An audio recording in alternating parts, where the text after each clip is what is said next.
Right, where do I begin? I've just ordered this case for myself because I'm going to build a new Ryzen system, a 1700 AM4 platform, and I've been looking at loads of videos on this case online, and I tell you, this thing is blinking massive. This is not a case review or anything like that. I'm just showing you that this is a behemoth. It's like a fridge. Look at the size of it. It's got 3 glass panels all the way around, and they're all held on with these stainless steel bolts here, thumb screws. It's blinking huge, absolutely massive. What I've done, ready for when the rest of my stuff turns up, which will be the Gigabyte Gaming 5 motherboard with a Ryzen 1700 and 16 gig of RAM. That'll be plenty. That'll be more than I ever need. 16 gig. The Trident Z memory. I fitted a colour monitor in the front there. That's what I've done first. That's out the way. That's done. I took the original. There used to be mounts here for 3.5 inch drives, and I took that out. I'm not ever going to be using mechanical drives, so I've took them out and I've fitted a colour monitor in there. So even when the missus is watching television and things, I'll be able to tinker away on my computer with my little screen there. But yeah, these grommets, I'm going to be doing these white to match the case. I don't like them black as they are. They stand out too much. I'm going to be doing them white. Spray them white on one side, then they'll be reversible. If you do change your mind, you can just turn them round. They just come out ever so easy, look. Simple. Okay. Here, there's going to be a HD 140 Corsair RGB fan. Same goes to the top there. I'm going to fit one there as well. And the motherboard that I'm getting, the Gigabyte Gaming 5, it does have built-in RGB control, but I shall be using that for the case lights. You know, I've got the what make is it? Corsair Node for the fans. There's only going to be 2 fans here, one intake and one exhaust, top and bottom. You know, so that's all good. Let's get round the back of this damn thing. The lighting isn't very good in here, but I'll try and turn it round so you can see a bit better towards the light. There we go. Bloody hell, it's heavy. Right. Okay.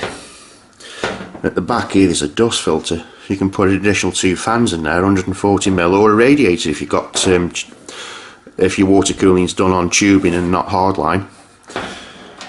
So undo this here. As I say, I've got no intentions of really ever using mechanical drives, so I've took the hard drive cage out. Oh, that's heavy. It's heavy as well. I've got to say, the whole case has got a premium feel about it. It does look and feel really good quality, you know, it's not rubbish. And this is the inside. You see, I'm out of breath. I've been carrying this around all bloody time. But anyway, both sides here, I'll zoom out a bit so you can see this. Both sides will have a radiator from top to bottom, one for the graphics card, one for the processor. I'm only putting a single graphics card in here. I think SLI's dying off, and I should imagine in the next couple of years SLI will be a thing of the past because there's just no need for it anymore. With the power of single graphics cards now, you know, you can pretty much do 4K gaming on one card, so it's not really essential to have 2 running. It's just a waste of power if you ask me, especially on one screen anyway.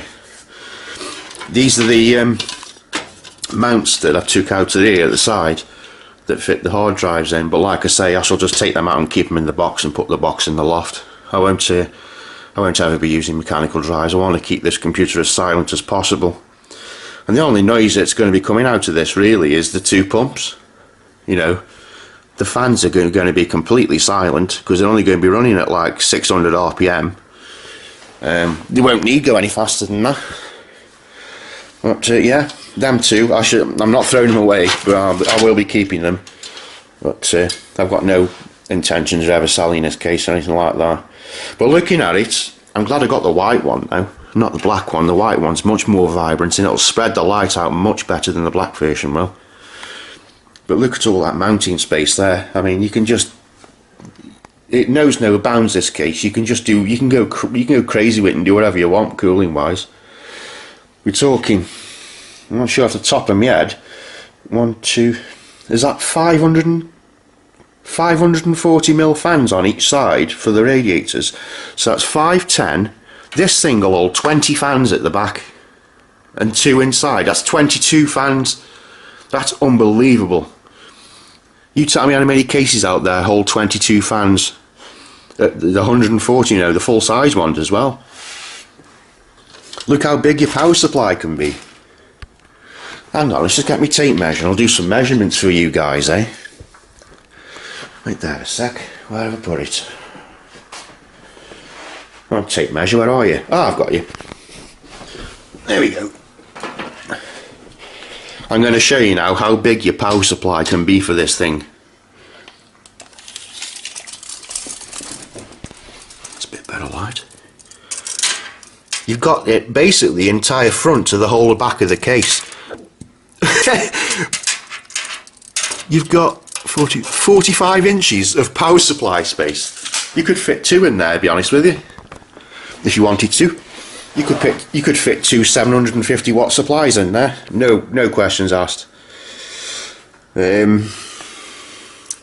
What else can I say about this? Oh, the Thermaltake fans that come with this case are just standard 3-pin black fans, but that's okay for the top anyway, because I don't want that lit up. That's just an intake from the top coming down, supplying all the radiators with a bit of cool air, you know. But anyway, whew, I'll give you some measurements on the case itself. I'm not going to go into stupid amount of detail with this because there's loads of videos on YouTube already about it, but get the tape measure out. The top, from front to back, is 48 centimetres. Yeah, 48 centimetres. The width, side to side, is just over 42 centimetres. And the length of this case, get me tape measure out, from the floor to the top is 50, 60, 75 centimetres. So basically this is roughly the same size as an under-counter fridge. I know I've gone a bit overboard this time, but I want something that's future-proof, you know what I mean? I'm sick of buying cases that you get so full with them. There's only so much you can put in a small mid-sized case, isn't there? This is a full tower case. This holds E80X motherboards. You know, the biggest ones with an extra slot. There's 8 slots up there. You know, it's for a full-size motherboard, you know. It's not a case for idiots, this. It will intimidate you if you don't. If it's the first time you're thinking of building a computer, don't get this, because it will intimidate you and make you look stupid. I'm telling you that now. From 20 years of experience of building computers, I can tell you this is not a good first case. Don't get it. But if you're a seasoned computer builder, go for it. You'll be amazed how much space you've got in this thing. But I can't wait to get me HDMI screen up and running when it's all built. I did test that the other day. We're all good there. All I did, basically modding wise, is just took the centre piece of metal that goes from there to there out, just snapped it out. Just put a drill hole in the middle and just bent it and just come out. No messing. It's almost as if this case was designed to have a colour screen in. But that can be set as a secondary monitor, so you can put all your logos on there and your temperatures and all that sort of thing. Top of the case here we've got the usual USB 3. Now the motherboard I'm getting has got 2 sets of USB 3 connections on the board, so I can just plug that straight in. That's fantastic. Clicky power button, clicky reset button, hard drive and power LEDs there, and there's your front panel HD audio. Once again, the motherboard I'm getting has got 2 sound cards built in, one for the rear and one for the front, so that's a bonus. These glass panels have got plastic covers on front and back, so you make sure you get no scratches on them. I highly recommend you leave them on until you finish building the computer, because you really don't want to be scratching this nice case, do you? Let's take the top off. This might be a bit of a challenge with one hand, but I'll have a go for you. There we go. Off comes the top, and that's looking down on the top. And you can see there, I've took that fan out and got it facing down for the time being until my Corsair ones come. And that'll be an intake, feed the radiators with air. The top cover has got fan filters on, air filters. They're not magnetic, you just unclip them and they come out, so you can just wash them, clean them, whatever. Right. The I/O area. The I/O area of the motherboard is sunk down, which gives you ample room for your cables. I've already tied these cables down with cable ties there, as you can see. They did come tied down, but with just the wire wraps, I don't really like them. I use the black cable ties, you know. But yeah, it's a beast, an absolute beast. It is. I love it, absolutely love it. You can just let your imagination run free with this thing. I mean, look at the size of the cutout for the back of the motherboard. It's ginormous, isn't it? Now, where have I put that? Let's get me tape measure again. I'll do some more measurements for you. That'll give you a good indication of what you can and can't do with this case. I don't think there's much you can't do with it, to be honest with you. But I'll measure this this cutout here for the back of the motherboard. In height, it's 23 centimeters, and in width, it's 15. The good thing about this is, if you do have a motherboard that's got rear MOSFETs on there, you know, you can have the two fans on the back of the case blowing directly over it to keep all the back of your motherboard cool, because as we know with AMD, the socket area can get hot, can't it? So that's a good idea if you want to do that. The cables are fairly long, I mean there's no problems there. The USB 3.0 cables are a bit shorter than expected. Might have to do something about that. Don't know what I can do, but they'll go through the grommets and fit in the board, no messing, but I don't like cables stretched. I like them neat and tidy and clamped down, you know. But we'll see how we get on with it. All the rest of the cables are mega long. All the HD audio and not USB, the fan ones are really long as well. And the case power connectors. Another good thing about this, if that wasn't enough, you've got a lever either side. You just press the lever and the side comes out. And then you've got access to all the side there, so you can mount the fans there and the radiator after if you wanted, if you get what I'm saying. Everything's completely modular of each other. It's just so good. I've seen this going on eBay for 260 quid. I paid £205 for this, so I consider myself having a bit of a bargain there. Yeah, it's a really lovely case, I must admit. I'm not just saying that because I've brought it, but it's better than I thought it would be. There's just so much you can do with this. Going back to the measurements, let's see how much recess you've got from the motherboard I/O shield.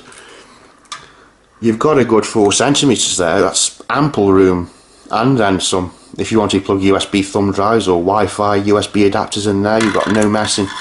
There's no messing about there. You've got plenty of room. And the good thing is, because the sides of the top plate are plastic, only the top's metal, it won't block the Wi-Fi signal if you do plug a USB Wi-Fi dongle in there.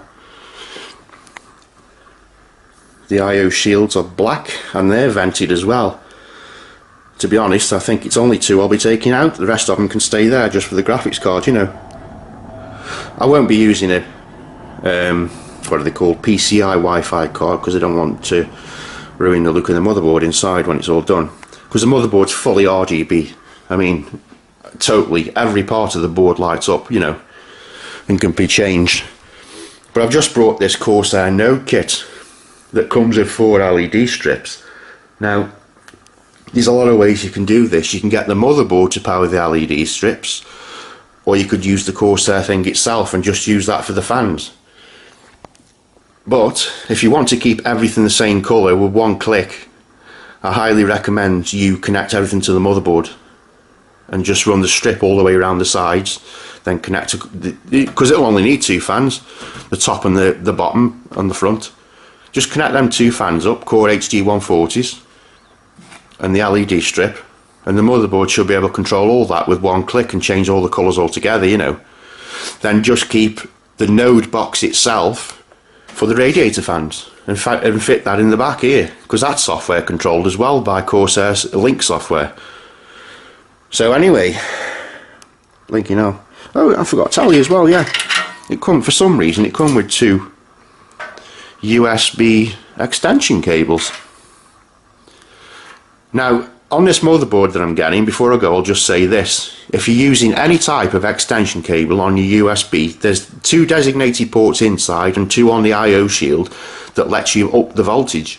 Because the longer the USB cable you need, the more voltage you'll need to power them. Because there's dropout along the cable, you see. So that's why they've done that. So I could use them for joysticks or something if I wanted. So it's all good. Oh yeah, I could do actually. I think you can use Xbox controllers on a PC, can't you? I'll get a couple of them if you can. This is going to be a full-on gaming PC. I'm not, you know, no compromise. I'm just going to get the best I can in there. Not 100% decided yet whether to put RGB fans in the side or just plain black ones, to be honest with you. Thinking about it, I don't know, we'll see how we go on, because these RGB fans are really stupidly expensive, some of them. You can pay 100 quid for 4. So I don't know. And if this takes 5 each side, that's 10 just for the pull of the radiator, and then 5 each side for the push. That's 20, isn't it? You're going to need 20 fans, and obviously 10 of the push ones, they may as well be just black ones, like the standard ones that are fitted with the case. I'm harping on here a bit now anyway, aren't I? But anyway, anybody that doesn't like this case needs their head examining, because it's a beast, an absolute blinking beast. Don't get me wrong, if you haven't got the space for anything like this, and it's not for you, you know, it's like having a fridge in your living room. But that said, few fridges will look like this when it's fully built. We're talking, you know, the full Monty. There's the glass panel there that I've just took off, and yeah, it's a beauty. It's an absolute beast of a case. And the company that made this, Thermaltake, you know, I've always had their cases. I've found them to be really good quality, you know. Don't like the power supplies from Thermaltake, but the cases are, you know, they're decent. They're good, strong cases. Going back to me AMD Athlon days, you know, 2000, 2001, I've always had this brand. They're good, solid cases. But this one, I think, is the best they've ever made. It's a modder's dream, it really is. You can just about do anything. Every single part comes out. But like I say, I'm looking forward to using that screen when the missus is watching telly and stuff, you know. I can tinker away on my computer and that'll keep me happy. Anyway, thanks for watching the video. This is by no means, as I said, it's not a review of the case. I'm just showing you what this is all about and giving you some measurements. But always one thing I missed before I go, I'll tell you about this front here. There's filters all the way around the side of the bottom. You can just take them all off and wash them, clean them if you want. But this, you can put a Blu-ray player in there, a fan controller, even another LCD if you wanted, controlled by a LCD Smartie, well, anything you want really. But I highly recommend whatever it is you put in there, you make it white to stand, you know, match the rest of the case. But that's it for now anyway. I'll keep you updated with what I'm doing with this. And I'll upload another video just for the time being, showing you that screen working. I'll plug it into my HTPC and show it you powered up. It was a touch screen, but I took the glass panel off to make it for the touch screen, because what's the point of a touch screen when it's inside of a case? You won't be able to access it, will you? So it's pointless using it. And with that left on, I wouldn't have been able to fit it flush to the front of the case anyway. This is the Waveshare 5-inch LCD, 840 by 800 by 480, I think the resolution is. It's a good picture, very good picture. The colour on it's excellent. So the next video that I'll do, I'll show you with this screen running, but as I say, it won't be a touch version because I've took the panel off the front of it. This is a, you know, I think it's a 1 or 2 mil glass panel I took off that makes the touch work. I don't need it. It's just pointless, you know. So I took that off. Anyway, next video I'll show you that working and what I'm going to be doing with it. Thanks for watching, guys.